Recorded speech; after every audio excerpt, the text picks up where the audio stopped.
Ask Dr. Tim, brought to you by Rose Street Dental. Hi, I'm Dr. Tim with Rose Street Dental, and today we're talking about snoring.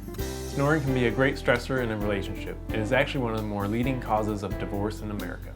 Snoring can cause high blood pressure, hearing problems, and heart disease. If you have problems with snoring or sleep apnea, you should see your physician. If you have sleep apnea, CPAP is the best thing to wear, and it is better than any sort of snore appliance that a dentist can make you. If you're not compliant with wearing your CPAP, a snoring appliance is a good alternative for you. Some people can wear a snore appliance in addition to their CPAP. We can make them fit together to really help your snoring. Start with getting a sleep study done by a specialist to find out if the problem is that your nasal septum is off or that your airway is getting blocked while you sleep. If you have any questions, ask me on my blog at rosestreetdental.com or join the conversation on Facebook. For your dental health, the gateway to the health of the rest of the body, I'm Dr. Tim Witzloff. For more information on this topic, ask Dr. Tim, or to make an appointment, call Rose Street Dental today.